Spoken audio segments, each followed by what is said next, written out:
I'm going to turn up the sound just a bit. Hi, this is Laird Barron, and you're listening to Legends of Tabletop. Hey, this is Leah Bond, and thank you so much for listening today. Laird, your reputation precedes you. How long have you been writing, sir? And I'm probably going to repeat many questions you've heard before, but just for those who do not know.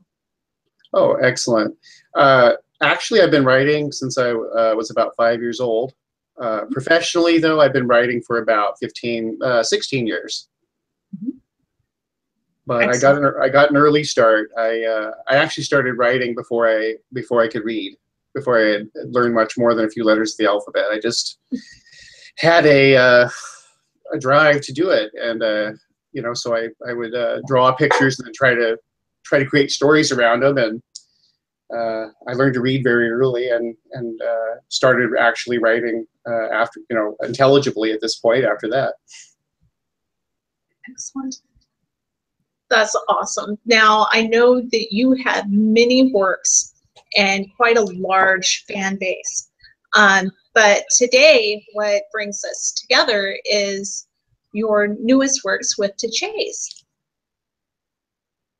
And could you tell us a little bit more about that? Swift to Chase is the beginning of a new trilogy. From the very beginning, when I first started publishing back in 2001, I sold my first story to Gordon Van Gelder, who was the owner and editor of Fantasy Magazine of Fantasy and Science Fiction. And shortly after that, we had lunch at a convention, and he said, "You know, I've been referring to you as a horror author, and how do you feel about that?" Some people, you know, this is after the golden age. This is after the collapse of category horror, commercial horror, back in the late 80s, early 90s. And in some camps, horror was not necessarily a positive way to, you know, a horror writer wasn't necessarily what you wanted to be identified as. I said, no, I grew up reading horror amongst many other things, and I enjoy it. I plan on sticking with that mode. And his advice at the time was to do that. He said, that's excellent. If that's what you like to write, he says, you know, he said one of the things you should do is sort of create an identity for yourself, and you can always branch out from there. But it's better for a new writer to sort of perfect kind of a mode and build an identity, and that's what I did. And so the first 3 collections that I published, beginning with the Imago Sequence back in 2007, there was Occultation in 2010, and The Beautiful Thing That Awaits Us All in 2013. And those 3 books sort of, the stories are sort of interrelated, but you could pick up anywhere. It doesn't really, you know, and even with my stories that basically have happened in an episodic fashion or sequential, I've always tried to write them in such a way that you really don't need to read the previous stories or whatever to get something out of them. But nonetheless, they kind of tie together. Mm-hmm. And that was sort of my cosmic horror trilogy. The Swift to Chase is sort of the mark, the demarcation from that mode, the cosmic horror mode. I'm kind of sliding into a more weird fiction welded with slasher, psychological horror, that kind of, a little bit of science fiction we were talking about before the show. Ears Prick Up as a science fiction story. But one thing that these stories have in common, and the 2 volumes that are going to follow over the next few years, is that they're even more closely tied together as stories. And once again, you should be able, because I publish them in anthologies, most of these stories will be reprints. Swift to Chase. Yeah, go ahead. It seems to be a collection spanning 4 years, yes, from 2012 to 2016. Right. And what you had touched on with the episodic nature of it, I kind of jumped in the middle, I guess, with the piece that was earlier published in Autumn Cthulhu. That would have been an introduction, my introduction to writing directly from you. I'm not a stranger to your writing, because I mean, I read and loved the anthology, The Children of Old Leech. Right. I absolutely loved it, and I'm so glad that I called it. It did win a few awards, did it not? I can't remember what it won. It was up for a few things, and Yeah. I was really proud of Ross and Justin. They did it, and of course the writers. They really did a bunch of great stories. But it was a well done piece of work, and a very nice. The hardcover is absolutely beautiful. Mm-hmm. Absolutely. But yeah. Oh gosh, what was I gonna say? Oh, let's see. Oh, I was gonna say something. Oh, the Andy Kaufman tale. Yeah, because I jumped in with the Andy Kaufman creeping through the trees tale, and it wasn't until I actually hit it again that I realized, and I started to pinpoint and recognize some of the characters of this beautiful community that you had created. And yeah, I'm so glad to see that you've taken and expanded on some of those characters. Like Jessica, I'm just so pleased with you expanding on Jessica, because she is a great character, and where she goes and what she does, you've just done a fantastic job with that, sir. Oh, well, thank you very much. It's a great compliment. She's one of my favorite characters that I've created. And she's a little different. You know, I really like the hard-boiled protagonist. And I sort of do meditations, you know, the various types. I have several. I have a Yakuza enforcer that I'm writing a series about. I just sold the first 2 books of a series to Putnam Books about an ex-hitman from Alaska.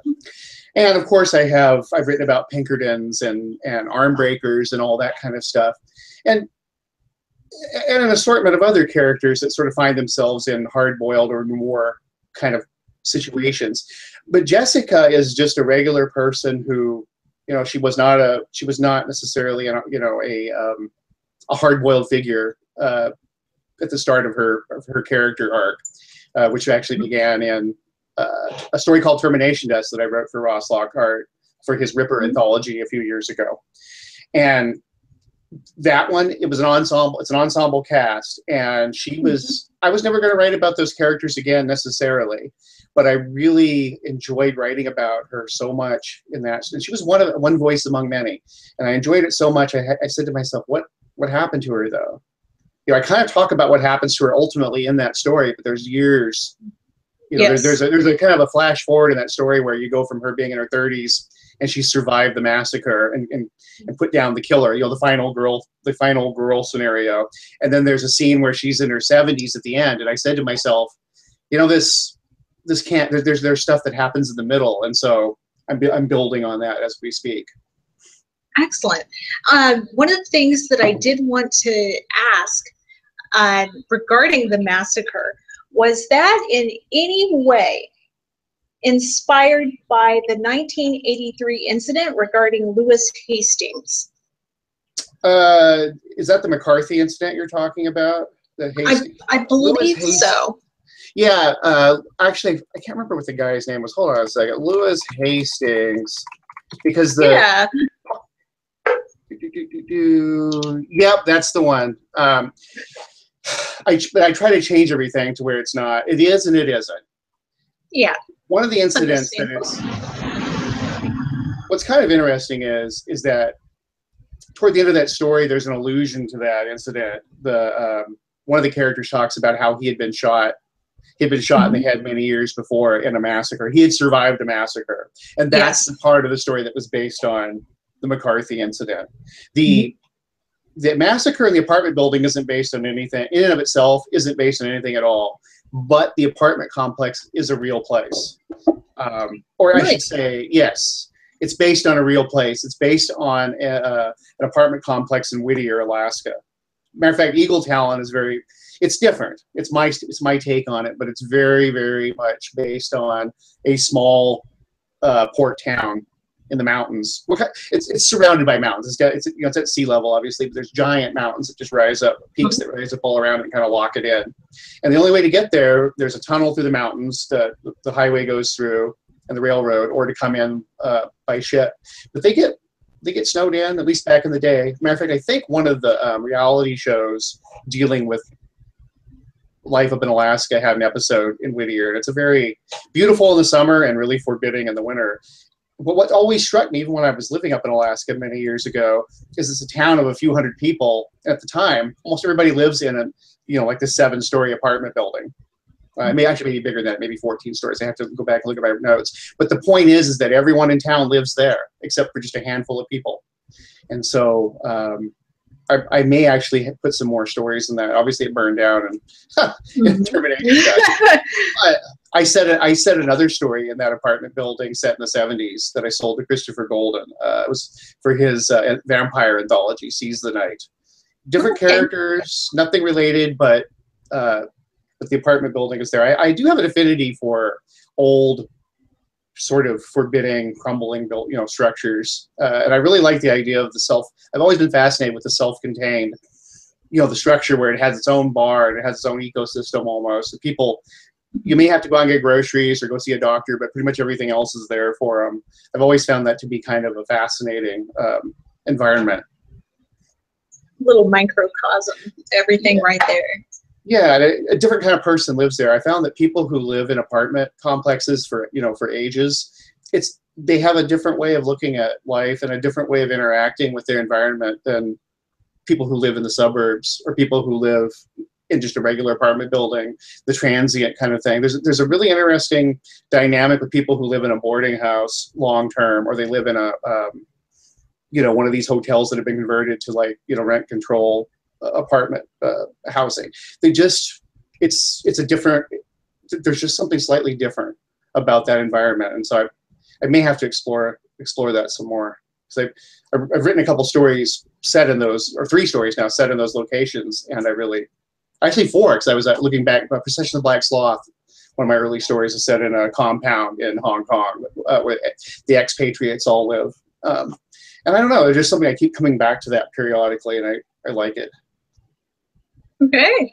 Another thing that I really appreciated about this book was that you slide seamlessly from perspective to perspective, not just from character to character, but from third person to first person to observer. You just slide really, really seamlessly into those different modes, and it aids greatly in getting into it and me trying to see what's the next line, I'm going to turn the page, I'm hooked. It's wonderful. Well, thank you. I appreciate that, because my earlier collections, most of my earlier stories are all either first person or third person. A couple times I messed around with second person, but a lot of the stories that I've written over the last 4 or 5 years I've experimented quite a bit. When I say experimented, it's an experiment for me. Obviously, all this stuff's been done. Other writers have perfected it. But as I was saying, at the outset, when you were asking what this book's about, this was just me going in evolving. I've said that many a time. My favorite authors have a tendency, artists, recording artists, they have a tendency to either do one thing and do it really, really well and become sort of iconic, sort of the Clint Eastwood. Clint Eastwood is always Clint Eastwood. There's certain actors, Al Pacino, no matter who he is, Al Pacino is still Al Pacino. You're ready for him to bust out with a hoo-ha. But and then you've got your really big bands that never needed to change. If you look at music, they just, the Rolling Stones, they did a little bit of, they did some stuff in the 80s, but pretty much the Rolling Stones are living on the 60s and 70s. And it's still gigantic. I really feel, though, that for a lot of us to especially if you don't have iconic status, part of what you do to survive is to continue to evolve, to continue to swim forward. You don't just, I have a lot of fans who like the material in the first 3 books, and I've written novellas since then. I've written a few standalone stories that have not been collected that are in that cosmic horror Lovecraftian mode. Access for eyes. Absolutely, which is a weird take on it, but I plan on doing a lot more of that. I don't plan. There was a time where I said I'd probably get away from it. Nah, I think what seems to be happening is I seem to be just doing more things. It's sort of coming back to that and then going and then branching out again. But when it comes to collecting my work and creating, these books, what I foresee for the next few years is to continue in the direction more Jessica May stories, more of this giallo psychological horror, more just weird fiction as opposed to and weird takes on horror rather than Lovecraftian fiction. And it's not because I'm tired of writing it or I think that there's any problem with doing it. It's just that commercially and artistically, I have a couple masters to satisfy there. I have to write stuff that sells so I can continue to write, but I also have to write things that interest me, or I might as well just go be a plumber. And, or do, like I said, do construction like I did for many years, or go back to fishing or something like that, blue collar work. So part of what's going on with Swift to Chase and with the ones that are coming down the pike, I'm just doing, I'm not satisfied. I've established myself in the Lovecraftian, I did a good job with Lovecraftian and cosmic horror, and that still has a beating heart. It's still over here.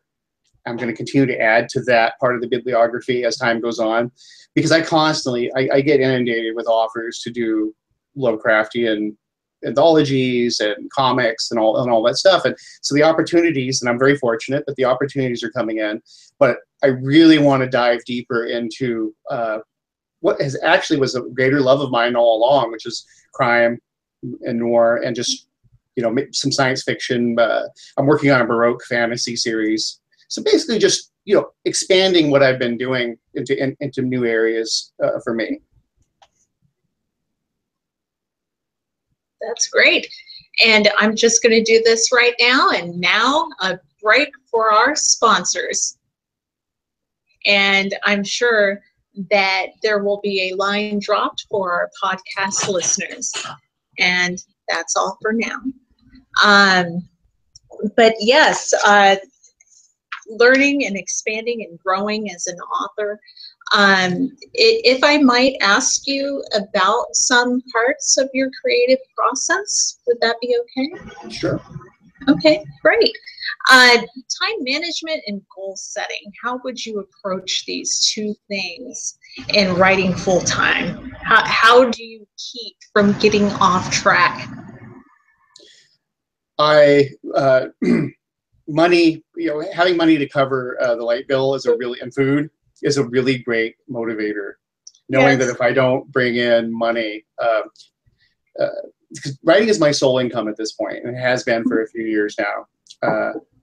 And like I've said before, I'm at this stage in my career where I'm just popular enough that I'm inundated with offers, and so I'm working nonstop. But I'm not quite at the level where I can write a novel every couple of years and go, I work a few hours a day on my novel. I'm very, very close to that. So what motivates me and keeps me from getting off track is just simply the realization that I don't have any other money coming in. And so I get up and I sit down and I write. Burnout's much more of a worry for me, exhaustion, because in the last 5 years, in the first 10 years, I had a day job actually for the first 8 or 9 years. So till about 2008, 2009, I had a day job. I started publishing in 2000, 2001. And so I always had that safety net. And so I would come home and be exhausted for my day job. And if I didn't write, I didn't write.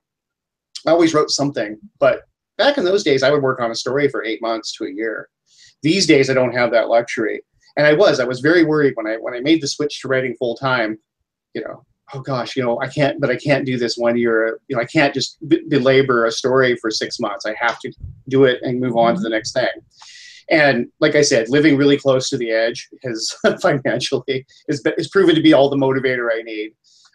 And because I write full time, I have all the time, to do it. But I'll tell you what. I'm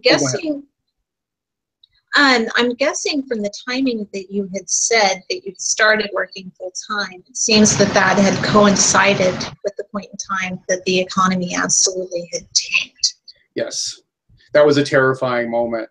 I actually had quit my day job and started writing full time, and then I had an domestic upheaval, and I moved out of Washington State and traveled. I live in the East Coast now. Actually, I'm speaking to you from the Mid-Hudson Valley, and it's a beautiful little.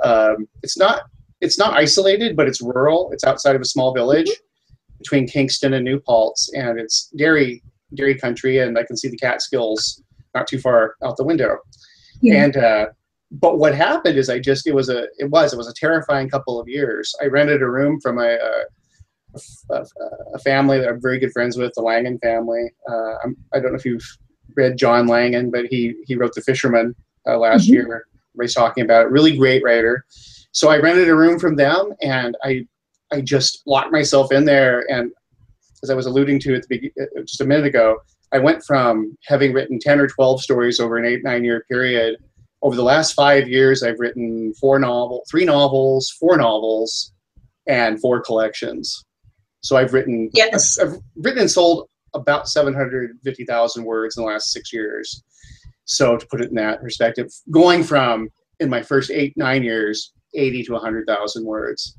And it's just, the difference is this is what I do now. This is all I do, sometimes to my detriment. But I looked up at the bibliography the other day, and it's much longer than it used to be. And yeah. I write a lot of essays. I worked for Locus for a while. So my CV now includes a lot of essays. I've written about 40 essays, a bunch of reviews, because I have two novels coming out soon. I've I've published a couple other novels. So it's been, since 2011, it's been a really kind of an avalanche of work for me. I just put my head down, and I, every now and then I up Periscope to see where I am.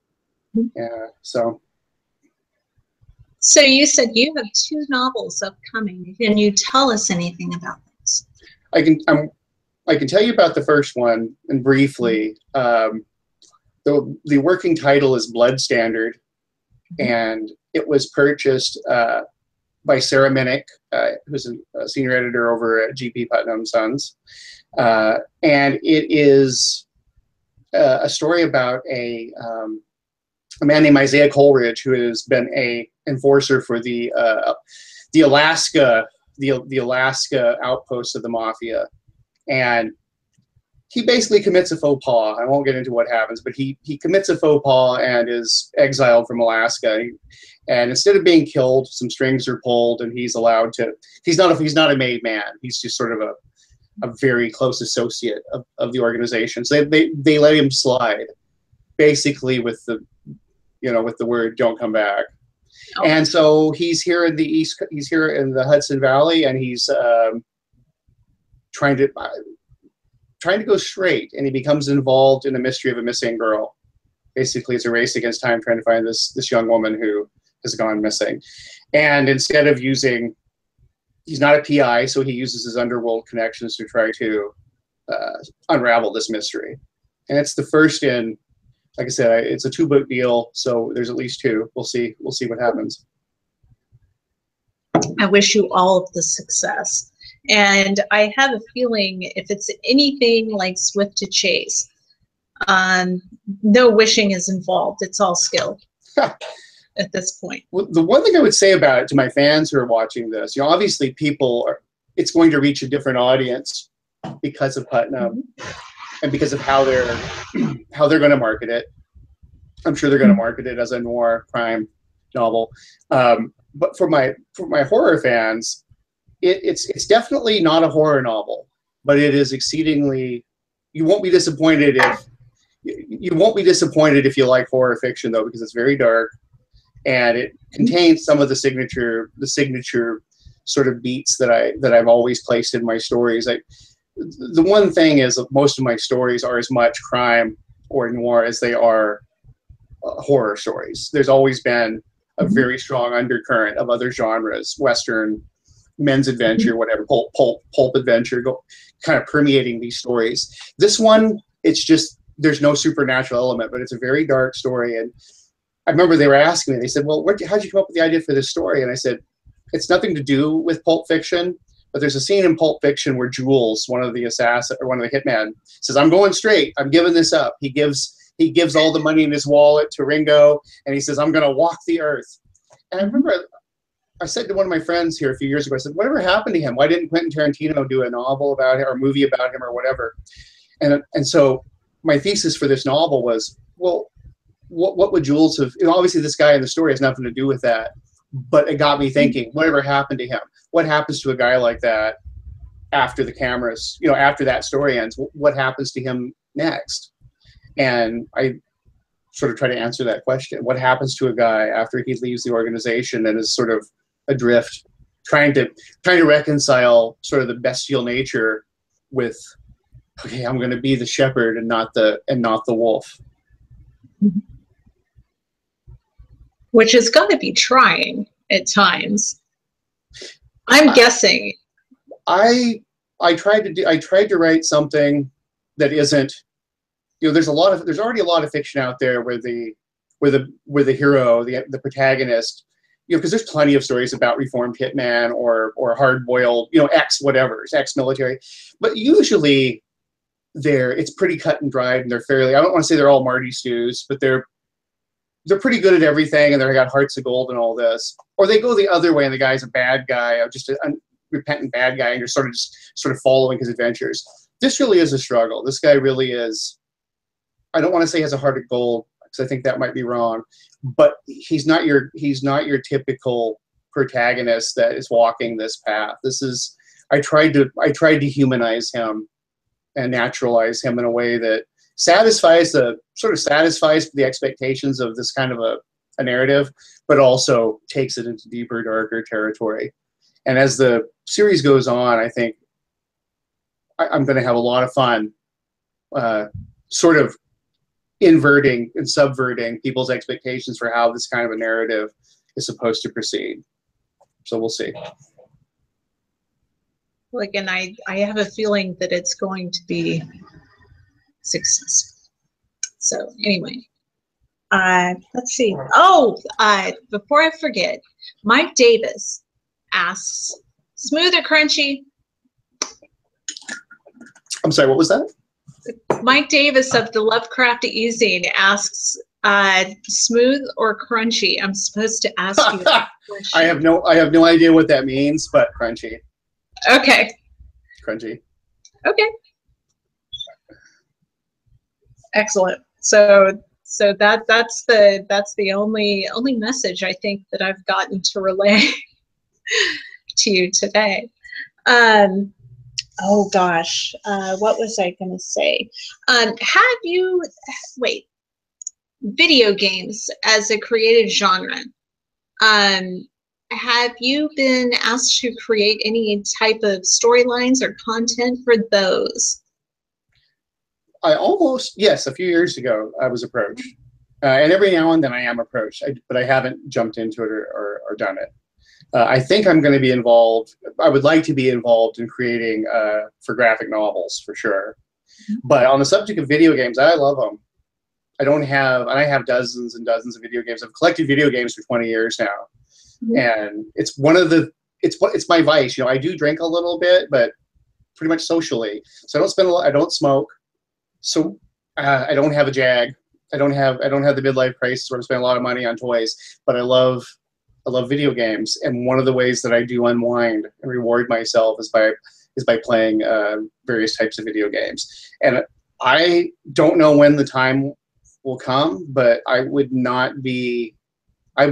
certainly not say dismiss out of hand the idea of writing for a company at some point.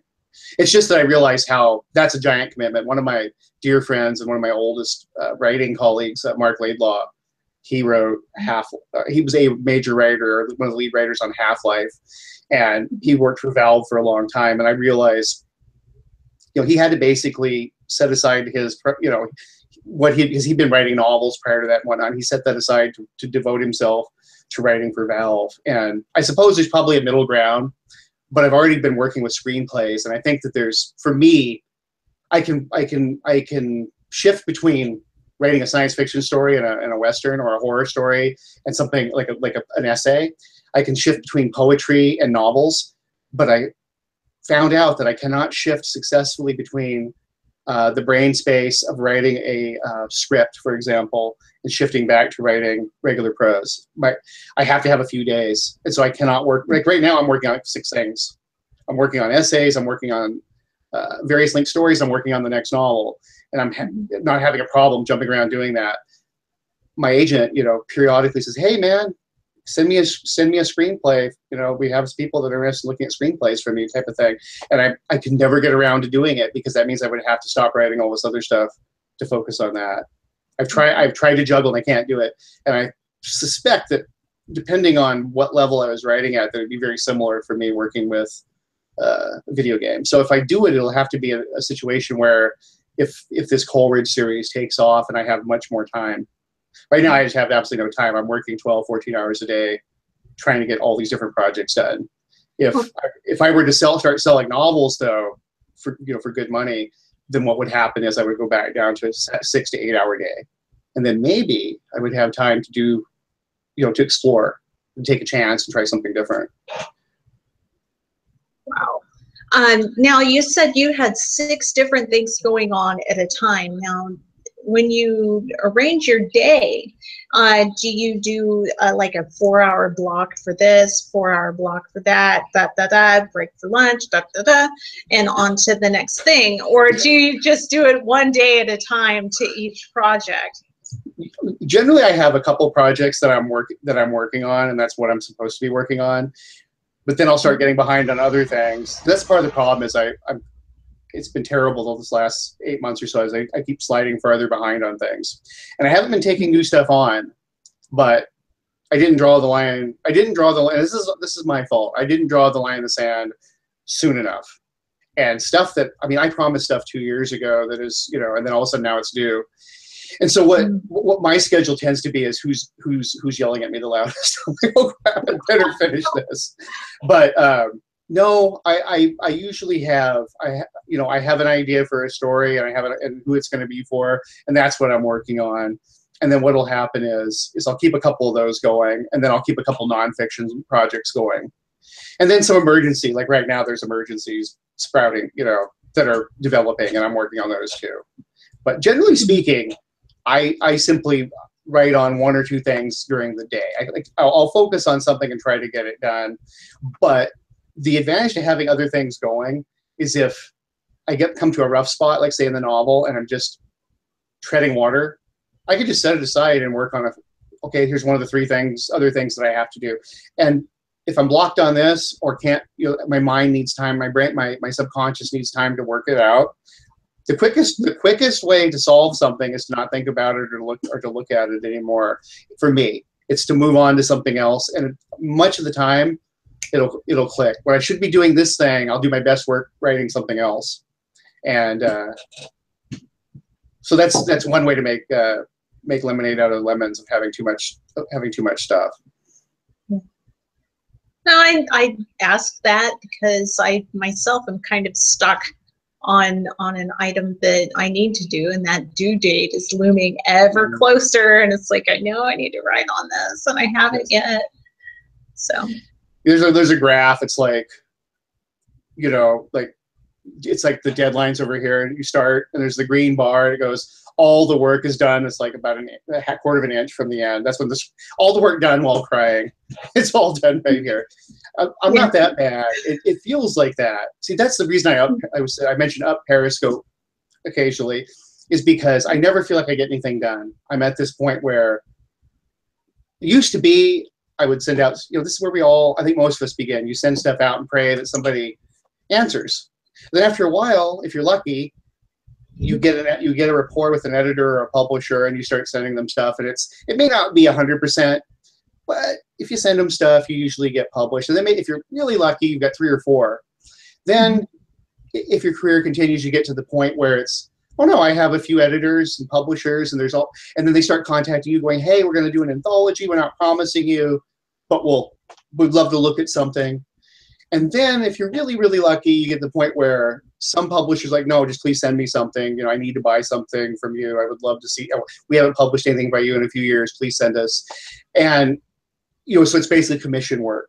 As long as you don't, as long as you send them something that's decent and it's within the parameters, you pretty much have a sale with some people. But but in my situation, I've just gotten to the point where it's just there's a risk of taking on way too much stuff, and part of that is just when you're writing for a living, you don't have the luxury of saying no to as many things as you'd like to say no to, not because they're not worthy publications or projects, but just because there's just one me. I don't have, I need old Michael Keaton to like multiply me. So there's a few of me working on something at one time. But, it's just sort of the way that, to one degree or another, professional writing careers seem to kind of follow some sort of a similar track like this. You start in one place and you kind of end up, over here. And I think one of the most interesting things I've heard recently, John Langan, he's an adjunct at SUNY New Paltz, and he said, we constantly teach people, how to prepare themselves for failure. If you fail, it's okay, resend it. Here's all the markets. He goes, we never teach anybody about success, what to do with success. And I would say to new writers who are and this is not to discourage you, but it's just, if you become successful, you're going to encounter a whole new set of problems. Your problems don't go away. And your worries don't go away. They simply change. And it's a good problem to have, but it's something to be aware of, is that there's a whole new set of parameters that you're operating within if you start selling, and depending on how much you're selling and whether you're doing it full time or not. I can understand that, because it's like I've had oh gosh, I've only submitted 4. I've had 3 rejections.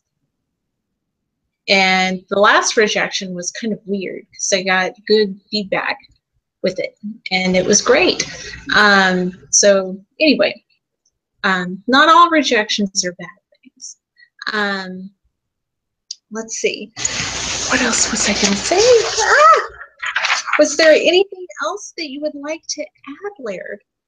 I was going to bring up something from your past, but I didn't know if you wanted to really speak about your past today or your background. Oh, go ahead. If I don't want to answer it, I'll just say no comment.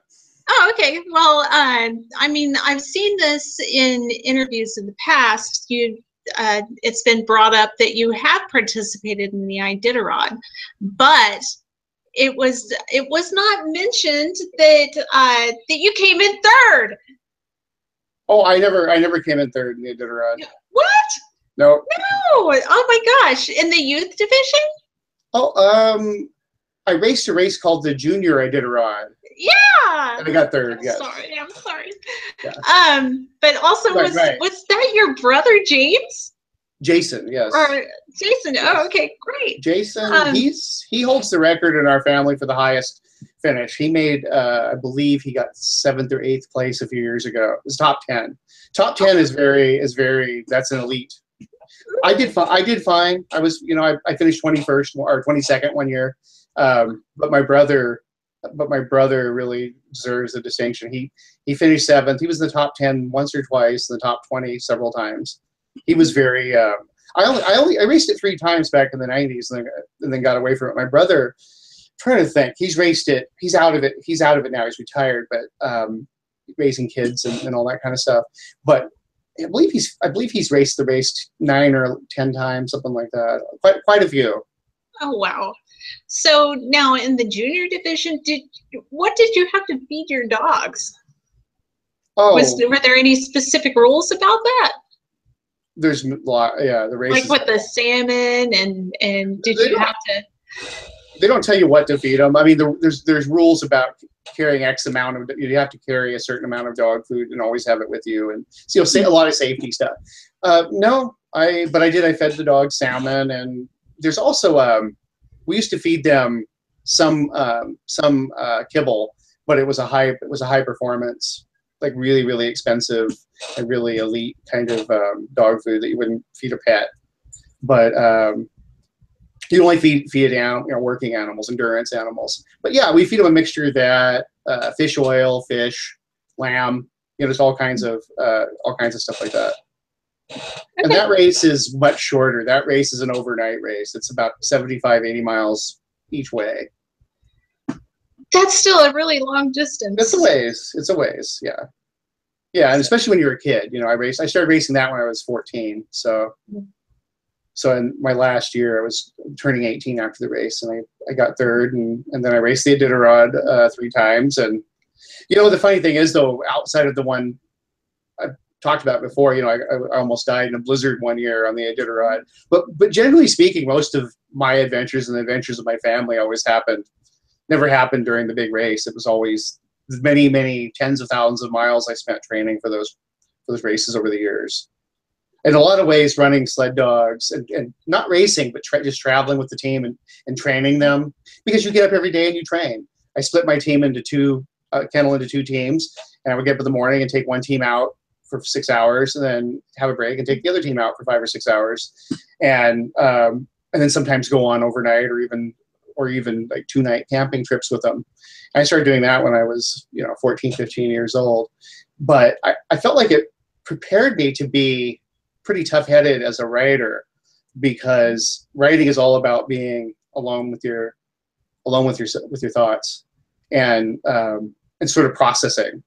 Instead of just zoning out in the back of the runners, I used to, and I think anybody who's been a farmer and sat in a tractor all day long has probably experienced it, is you just sort of, it becomes, there's a certain monotonous kind of aura about it. But you can do something productive with that. And so I used to write when I was running my dogs. I would actually be creating stories. And I find that the discipline of getting up every day and going out, even when we were all very bored, because it wasn't physically demanding. It's just simply, you just need to keep in a certain rhythm. Once the team is tough, and once you're kind of toughened to a certain degree, it's just you want to maintain that. You're not actually trying to go out and break yourself, you or the dogs, down every day. It's more you're just keeping yourself in a condition. And so it has a tendency to really be a grind mentally sometimes. And I found that really translated, I'm not sniffing, the dogs are always like chasing moose and sniffing the trail and doing that kind of stuff, very much in tune with their environment. As a lowly man, with very limited sensory abilities and input, I had my thoughts to turn to. And I don't know, I really think in a very weird kind of morbid way that really those many boring, hundreds if not thousands of hours of sort of mind-numbing boredom when something exciting wasn't happening translated to being able to kind of harness that discipline to write and write consistently. Because that's one of the secrets of writing professionally, is writing all the time. And I know it shouldn't be, but it is a bit of a controversy. People feel guilty if you say you should write all the time, because a lot of people can't. They have kids. My brother wants to write all the time. He cannot, because he's got a roofing business and he's got 3 kids. But the fact of the matter is, one of the unless you hit a jackpot and you write a novel every few years and you can live off that, off the royalties, if you're a writer and you write professionally, you survive by turning in material. And one of the only ways I could think of to turn in material is to sit down and produce it. And so, not speaking really for anybody else, but just for me, I feel like my early experiences that had really nothing intuitively to do with writing actually translated into being a much more successful writer, at least professionally speaking. Yeah. But so basically, it was that ability to just turn within, yep, and find that there within yourself, that helps with the generating content, or just with the ability to keep your nose to the grindstone, I think, so to speak. Both. Go back to John Langan for a second. John Langan once told a class, I sat in, I basically audited some of his writing classes. And one time, and one of the things he said that just blew me away, he said, because people constantly talk about, well, I didn't race the Iditarod, or I wasn't a Marine, I wasn't, what are my life experiences? They're not exciting. And John said, if you're lucky to have life experiences, that just gives you a leg up. That's, if you have an exciting background, you can put that to use. But he says, everybody has stories, and everybody can co-opt other stories. Everybody can go out and get, and come up with stories. But his thing that was really a genius observation was that young writers especially have a tendency to dismiss the subconscious. He says the subconscious is like an exuberant little puppy. And the puppy is constantly going out and digging up things and bringing them back to you for your approval. And if you're constantly like, oh, those are dirty socks, I wanted a shoe. Oh, you brought me an old moldy bone. I was hoping for a crowbar. I wanted a body or something.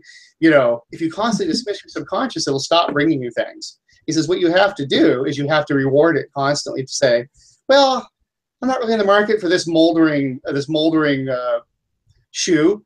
But thank you very much for. Go see what else you can find. I'm gonna put this over here, and you don't dismiss it out of hand. And so there's that. When I was churning, mentally when I was running dogs, very naively, very innocently, I didn't know what I should be throwing away, and so I had a tendency to come home and write down anything I thought of. And so when John said that, I realized that I had been doing it just intuitively. That I had never, because we were, I was raised in the woods and. Didn't do writing workshops later on, and so there was a sort of an innocence about how I got into the business. I didn't know that you weren't supposed to do certain things. I just naively went out and just did what I wanted. I was exuberant. I was the puppy, and so there's that aspect of it. The other aspect, though, is, and this is probably the more practical aspect, is yes, you can transfer one set of skills to another area, and basically. It wasn't the hours of boredom of going up the same stretch of river every day. It's the same thing that a marathon runner does. They run that same track every day. It's the same thing an Olympic swimmer does. They swim that same. I mean, how boring is it for an Olympic swimmer to do those 100 laps every effing day? But what do they all have in common? They do it. And the more you do it, the more you will do it. It becomes ingrained. It's like politeness. Ambrose Bierce says something to the effect of politeness is the only acceptable form of hypocrisy. That basically doesn't matter whether you're really a hard-headed, disciplined person. If you fake it long enough, you will make it. It will. Some of it will stick to you. So, it's your words give me hope, really, about the what not to do, and you did it anyway. It reminds me of my first submission, which was absolutely horrible. And I'm so sorry, Molly, for sending that to you 4 years ago or whatever. To Molly and Jesse Bullington, Molly Tanzer and Jesse Bullington for Swords vs. Cthulhu. It was awful. I saw something in the call about, what about that AD&D campaign you wrote when you were in high school or something? And it was like, oh, this is going to be filthy. It's going to be. And it was. And of course it got rejected. And that's okay, because it will never see the light of day again. But yeah, that gives me a great deal of hope, Laird, for the just write what's there. And I did. I had no idea what to do. I believe in that. I believe in arming yourself with as much information as possible. I believe that there are good rules. I think it's good to know the rules. The old cliche, know them, then you can break them. But good writing outs. And part of good writing is also knowing when to send it, where to send it, and maybe being a little bit lucky. But you really, ultimately, you have to write. You have to write what entertains. We were talking about this a little while ago. I could still just be fishing. I could still not necessarily running dogs, because that's about as a money losing a proposition as being an author. but the point is that I could be doing a lot of other things. If I invested the amount of energy and time into being a plumber or an electrician or something like that, a good solid blue collar job. I've worked in education. If I would have just said, you know what, this is my passion. Monetarily, I would be sitting on a pile of money compared to what I am. So it's not about, it's not just about money though. It has to be about something that that motivates you, and there's always the compromise, because if you're simply interested in art, it doesn't matter whether you ever get published. There's nothing wrong with the stack of poems in your dresser drawer. There is nothing wrong with the 7, when you pass away and they find, the 7 or 8 unpublished novels that you had no interest in sending out. There is nothing lesser about those books compared to if that person would have sent them out and got them published. But if we're talking, and generally, I assume that I'm talking to people who are interested, when we talk about writing craft, that I'm talking to an audience that's interested in either doing it themselves or the reality of it, of being a professional writer. And the bottom line is, for a professional writer, for me, there's a compromise between art and commerce. I have to sell stuff. I have to write stuff that other people want to read in sufficient numbers to allow me to write more stuff, that my numbers get bigger. And but on the other hand, if all I cared about was simply lowest common denominator writing that I could crank out by the bushel, for me, it's not interesting, and I might as well. There's a lot of other things that pay better if you're just going to do it in a workmanlike fashion. And so for me, it's always the dance. And I think for most of my colleagues, especially in weird fiction and horror, it's kind of that line that we're all walking. That everybody wants to be true to their identity as a writer and as a person, but also not write stuff that's so esoteric that no one's interested in it. They want to be published. And on that note, there's one other thing I wanted to say is one of the greatest, one of the greatest bits of nourishment that I receive as an author, even though I'm a little bit reclusive. I don't go out to a lot of stuff these days, and I'm kind of chained to the keyboard. And I've kind of backed away from social media just for my own sanity, especially since the elections and all that. I follow stuff, but I'm not engaging directly like I have been. I'm trying to. I just don't have enough spoons, as they say right now, to get everything done and fight with people. But I will say this: the bread and water sustenance I receive in vast quantities from my fellow writers. And I don't mean encouragement, because the weird fiction horror community is really encouraging. I can't speak to the other communities one way or the other, but I know that this community, despite its schisms, despite the battles that break out, there's always factions and whatnot. But it's a really warm and welcoming community, but that's not what I'm talking about. I take sustenance whenever I pick up a Stephen Graham Jones collection or novel and just see how brilliant this man is. Or I read John Langan, or I read Paul Tremblay, or Livia Llewellyn, Karen Warren. I could go on. There's a litany of names. S.P. Miskowski, Gemma Files, and they're all working in the weird fiction sort of end of the spectrum, and yet. And there's touchstones, there are things that I recognize that happen in the various stories that are kind of like, symbolic of the genre per se. But each one is doing something so completely different. If you read Karen Warren, and she does a lot of weird fiction and horror melded with crime. If you read a collection by her, and then you turn around and you read a collection by Livia Llewellyn, which is this very dangerous and dark and kind of a reader indicting semi-erotic horror that she does, there is no, you can see they're of the same.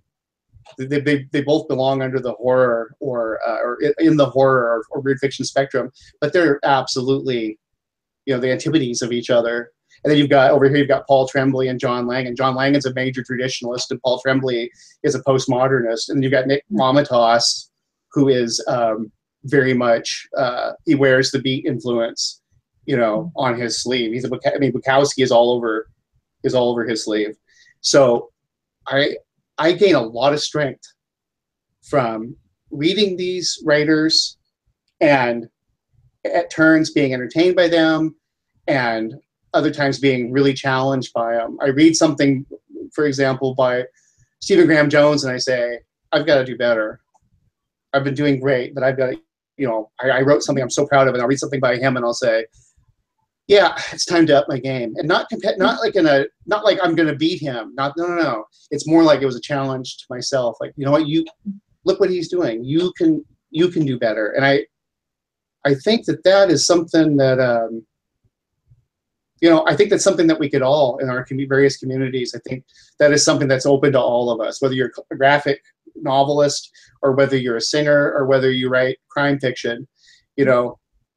You take the competitive nature of everybody trying to get into that same anthology or sell that novel and realize that that's kind of a tertiary concern, and that really what's going on is you have a wealth of resources around you.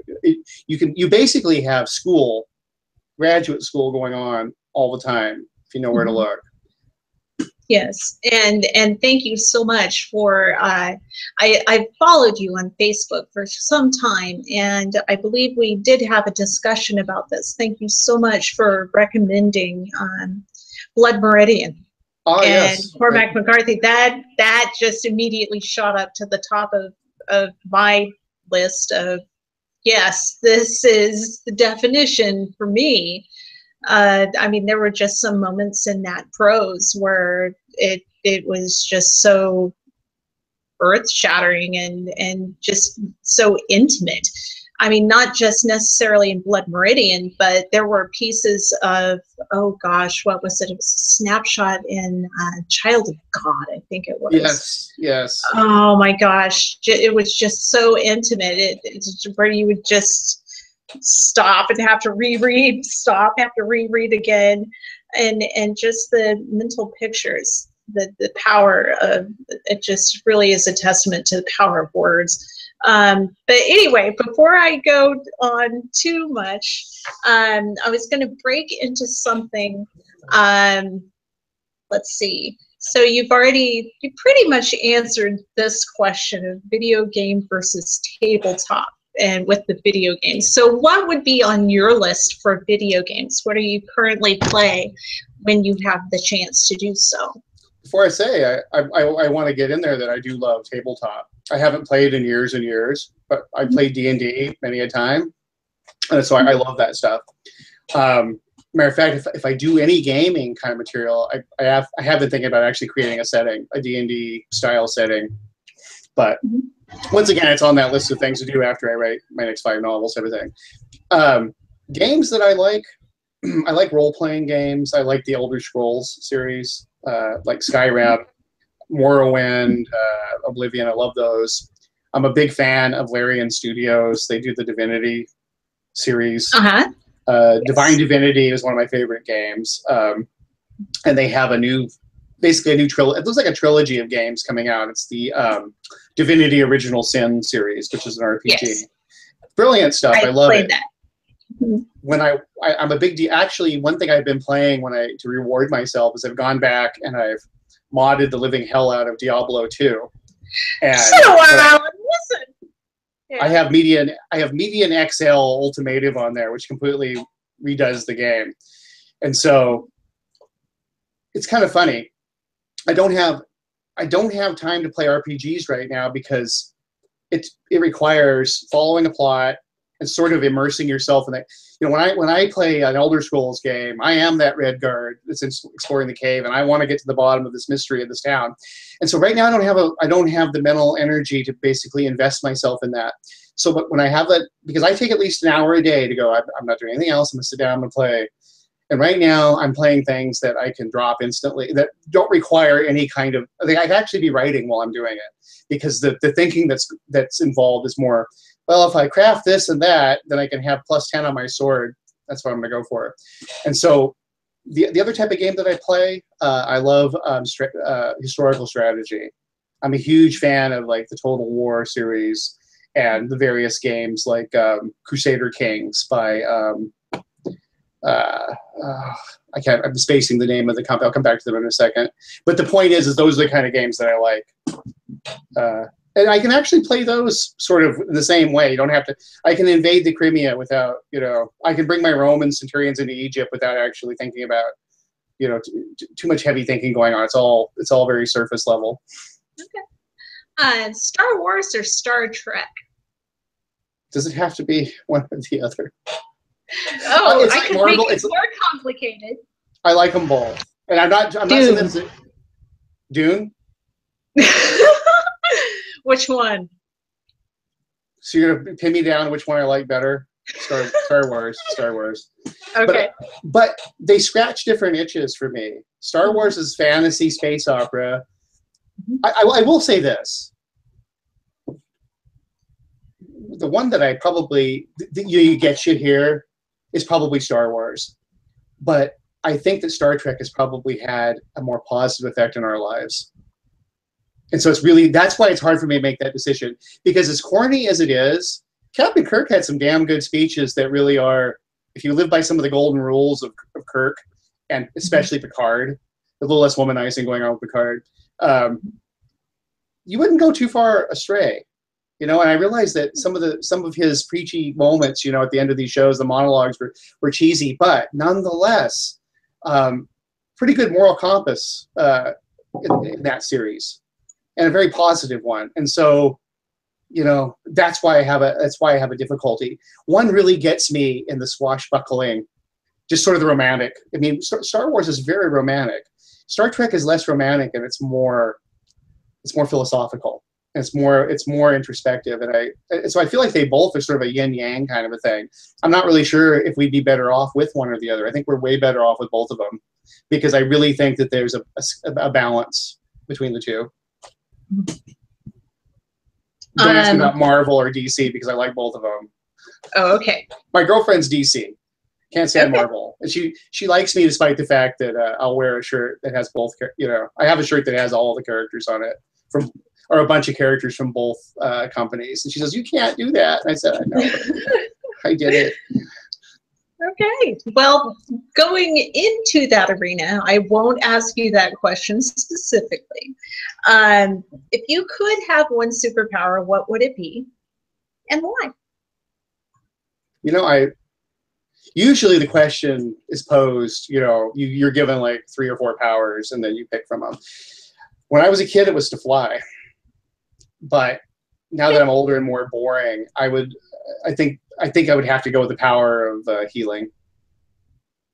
But like I said, when I was a kid, it was all about either being invisible, or it was flying. And when I was a little older and was dealing with bullies all the time, it definitely was super strength was was on the list. But these days, healing. You know, as I watch my old dog, you know, she's getting very close to the, I won't say the end, but she's in that decline, and I've lost friends and my own health. I would have to say healing. I think, I guess it's sort of the Picard corniness, but the world could use a lot more healing than people with super strength or super flight. And if not for me, I sure wish somebody out there had it. Yeah, I do too. But yeah, I'm just thinking about this interview and the background that you've had with being in such monumental, just horizon to horizon landscapes. Right. It has brought back a lot of memories for me. Thought of times when I used to go trail riding. That used to be one of my favorites. And unfortunately, as my little meat husk has begun to fail me more and more, it's dropped off the map of activities that I can reliably accomplish over and over again. But final question, final question for the listings that I have. Sci-fi or fantasy? Fantasy. Okay. Why is that? And it probably ties back into why I had to pick Star Wars over Star Trek. And of course, this is a whole can of worms because people argue about but I consider Star Wars fantasy. And yeah. I think the reason that I would have to say fantasy is the possibility, for me, the possibilities are infinite. And fantasy can, you know, I suppose science fiction, as Arthur C. Clarke said, you know, sufficiently advanced technology appears as magic, but magic is magic. And I really have a fascination with magic. I have a fascination with the inexplicable. And I actually am depressed when we solve things. I will be depressed when we finally do capture Bigfoot, or we finally do find out that one way or another about various mysteries, Judge Crater's disappearance. Part of me, I'm a human being. I want, you know, absolutely, you seek the answer. I think that's why I like horror so much, because what's one of the aspects of Lovecraftian horror is the character is compelled to solve the mystery, even though everybody's going, no, stop, don't go in that room. Every slasher, who's down there? You don't need to know who's down there. You need to hide with your phone. But everybody Don't go to the basement. But why do people do it? Because it's obviously exaggerated in film, but I've caught myself doing just that very thing. Somebody was sneaking around my house years ago, and what did I do? I went outside and was poking around, going, "Hey, who's here?" I was like, "Wait a minute, what movie am I? I'm in a movie. I better get back inside." So the thing is magic. And the thing about fantasy is fantasy is the father, mother of horror. Fantasy can encompass science fiction to a certain degree. I guess, not to put too fine a point on it, I just love the inexplicable. And for me, fantasy at its core, there's a certain humanity about it, but there's also a sense of the numinous that I don't get with science. Science, I'm always like, yeah, we're going to figure it out, and that's wonderful. It's important. But when it comes to for the arts, fantasy is always going to be something that for me is magical in a literal sense of the word.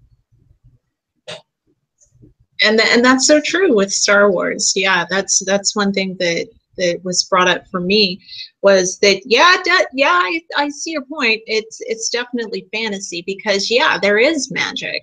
What is the Force? So. Right, and that's where they went. That's where so many people, I'm not talking about the hardcore fans either, but people who kind of like a little baby doesn't know what a hot plate is, but if they touch it, they're like, the heat, their hand springs back. People instinctively did not like the midichlorians when old Liam Neeson tries to explain what the Force is. Everybody instantly recoiled from that. Don't explain what the Force is. We don't want to know. This is not Star Trek. And Star Trek in some ways is very fantastical too. What the hell is a dilithium crystal? But the point is that Star Wars really trades on that. Yeah, there's all these trappings of science fiction, but how stuff works is less important than the fact that it does. Where in true science fiction, how stuff works is often, if not as important, it's definitely a piece of the puzzle of any. Yeah, it really is important that the Enterprise is capable of rerouting through the transporter beam. I mean, even though it might be hand waving, there's still a logical progression. These things will all work within the context of that universe. Where Star Wars is just like, a battleship, an Imperial battle cruiser with a giant engine, or the Millennium Falcon will arrive at the same place at the same time, roughly, or you can go in your little X-wing fighter and go halfway across the universe, because nobody gives a damn. Nobody really cares how that little engine, is as powerful as an Imperial battle cruisers, at least as far as how it's portrayed in the movies. What we care about we don't really care how the lightsaber works. We just want the drama. We like to see, and we like the mystery. That's really what is powerful about Star Wars, and of course the romance. There's just something that fantasy really lends itself to romance, and that's one of the things that human beings are compelled by. Matter of fact, that we could do another whole show on that. I'm big into, John Lang and I are very big into Japanese samurai epics, and Kurosawa and guys like that, and those are romantic as hell. Those are tremendously romantic. These are all the manly man action, pulp fiction. It's noir instead of with Thompson machine guns. People are using katanas, but the romance, even between even non-sexual romance, just there's romance of a brotherhood. There's romance of collegiality. There's romance of just being out, in the wilderness, just you and your tribe versus the bad guys. And I feel like Star Wars, captures that, and I feel like a lot of good fiction, including some science fiction, straight science fiction, captures that essence of romance. I think that might be the core for a lot of the stuff that's very of the stuff that is enduring, that isn't just a sensation for one season or one book, but that we talk about it years and years later. We go, there's some kind of romantic, kind of poetic element to this, an epic element. So, let's see. What are you currently reading? John Langan, S.P. Miskowski, you had said. Yeah, actually, I'm actually catching up with a bunch of stuff that's come out this last year. I'm reading the one that I have sitting on reading shelf right now that because I didn't get to it when I should have, is Devil's Rock by Paul Tremblay. And that's the major one. I've read The Fisherman in manuscript form. That's Langan's novel, but I'm actually reading it for the first time as a paperback. And so those are two of those two of my best friends. So I feel like I've got to, I need to read, especially Paul's, because I never got to read it in manuscript form. So I'm reading that. On my list, to read that one too. Oh, and I have A Collapse of Horses by Brian Evanson on my. I've kind of picked into it. I've got a bunch of books that I've looked at, but Brian Evanson's latest collection is definitely high on my list. And I haven't had a chance to read Mongrels yet. I mean, I've looked at it, so I have Mongrels on the docket. So those are the major things for now. Mostly, though, what I'm reading is lots and lots of nonfiction. I read so much nonfiction to try to arm myself for my various stories that are, as research. And not always like the research that you think, like, okay, what's, for accuracy, what kind of gun did they use this time period? But even just for verisimilitude, I have to move characters from place to place. I'll be reading about the states that I'm writing about, even if I don't plan on using any of it. I have Jessica Mace right now. She's in the Adirondacks. And so I've been reading about in the current story. And so I've been reading about the Adirondacks and the different flora and fauna that you can find there, like what kind of trees. Some of it I might talk about, but probably not much of it. But you never know, though, how that's going to inform something that you do later.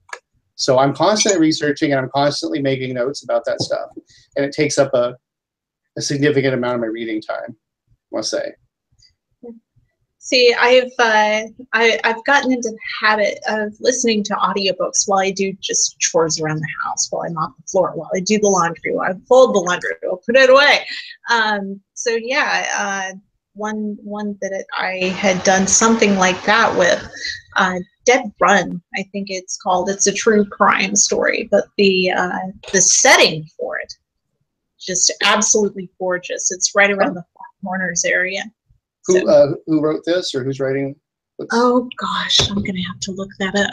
Oh, I don't mean to. It's okay.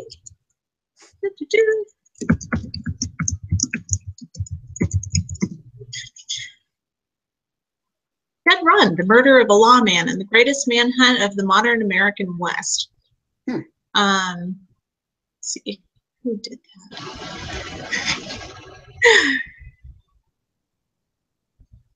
Dan Schultz was the author, and it's a really, really interesting listen.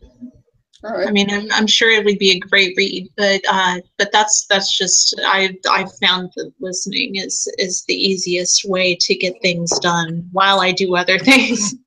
Actually, since we're on this, I do have a couple. They're not out yet, but I had the pleasure of doing 2 introductions recently and one last year. So one is out. Nicholas Kaufman wrote a story, or it's a short novel called The Shadow of the Axe. And I wrote the intro to that. I originally read that many years ago when he was working on it as a manuscript, and then it kind of set it aside, and then he rewrote it and just sold it, and it's really great. It's kind of an homage to Vincent Price, Hammer, Amicus films kind of horror in novel form. So that's wonderful. I recommend it. But there are 2 short story collections coming out in this next few months, and I think they're must-haves for horror, and especially people who like weird fiction with their horror. One is by a longtime established veteran who I think more people should be reading. His name's Darren Spiegel, and it's called Cries from the Static, and it's a collection of very dark and sort of elliptical weird fiction horror stories, and that should be out. I believe that Raw Dog Screaming Press is publishing that, and it should be out in a few months. And he's had other collections. He's been on the scene for a few years. I put him in the category of contemporary writers like Dan Shawn, Brian Evanson. Very literary.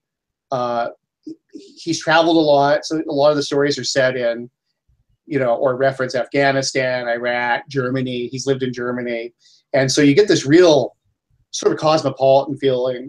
He's from Alaska as well, or lived in Alaska for many years. Great writer, one of the great stylists of our modern contemporary scene. The other one is a debut collection, and it's by a gentleman named Philip Fracassi, and it's called Behold the Void. I had to hesitate for the name there for a second because he had actually gone through, as we all do, several titles. But yeah, it's called Behold the Void, and I wrote the introduction for that one as well. And he's very much he's a screenwriter. He works in Hollywood various capacities, but he so he hasn't really been around that much. But he's sort of bursting onto the scene with a few novellas that he published with a small press. This one though, he's kind of like, he comes from the school of Richard Matheson, Stephen King, and Ray Bradbury. There's a Bradbury element mixed with weird as hell. Just this weird, like there's a very traditional structure to his writing, and kind of almost like the golden age of horror structure to his writing. Like you're on very firm ground. It's scary, it's spooky, but you're on firm ground. And then some of his stories they do what good weird fiction is. They just sort of destabilize that narrative, and they take the reader into different, very uncharted territory. And I think that he's one of the few guys. A lot of the people that I really admire are strictly postmodernist. They're either very commercial and they're very traditional, mannered in their writing, or they're very postmodern, very experimental. He takes both. He takes those spheres and he smashes them together, and he creates something. I don't want to say new because other people do similar things, but his voice is unique. He really does a great job how he presents and how he shapes all this stuff. And I am pretty excited about this. As for a debut collection, to get, for me to be this excited, Scott Nicolay a few years ago, I was really excited about his debut collection. This one is on par with that. I think Fracassi gets narrative from his years of, because I believe he's a script doctor. In other words, people will bring him a finished product and he'll go, no, and fix it. This is where the narrative has gone off the track. He understands structure and narrative, I think, better than anybody working right now in our neck of the woods. There are a lot of people who have this element or they have that element. He really understands narrative, and so when he brings in the weird phase, you really are destabilized because you thought you were in a slasher story, and now you don't know where the hell you are. You're still in a slasher story, but you're somewhere else. And so the name is familiar to me, and I'm just trying to remember where from. He published a couple novellas. One was called Altar. That was the one that, and I believe that came out from. I want to say Dynatox, but I don't know if that's who it was. And then he had one more recently from Journal Stone, all the fragile things. Make sure I got that. That might be it. That's a really. And of course, I left my Kindle upstairs. No, I actually have it sitting here. Fragile Dreams. I'm sorry, I was getting it mixed up. That one is it's like a 25,000 word novella. Sorry, Phil, I bollocks the title. Yeah, Fragile Dreams, and basically that one is about a guy who survives an earthquake, and this all happens right at the start. Guy survives an earthquake, and the story is told while he's trapped under the rubble. Oh, gosh. And there's a lot of backstory. There's there's other flashbacks and things like that. It's one of the most. It's just a genius little story. I shouldn't say little. I just say it's little in length. It's like 25,000 words, but it's very. There's a Stephen King vibe to it. It's the kind of thing that Stephen King, when he's really doing it well, can take. No, I'm going to tell you a story about a guy or a woman in handcuffs for the next. I'm going to write a whole novel about a woman trapped in handcuffs. I'm going to write you know what I mean? You think, well, what are you going to talk about? Oh, he takes you places, and it's the building shifting, and there may be something in there with them, and it's well done. And so that's been doing well. And Altar is about some horrific events at a community swimming pool. A bunch of people at a community swimming pool, and things go awry. So I highly recommend this. I wouldn't have done the introductions to these if I didn't like them. I really, really like these two collections. I think, like I said, it's really interesting because one is sort of a master, somebody who's been doing this for a while, has a name, and then the total newcomer, relatively speaking.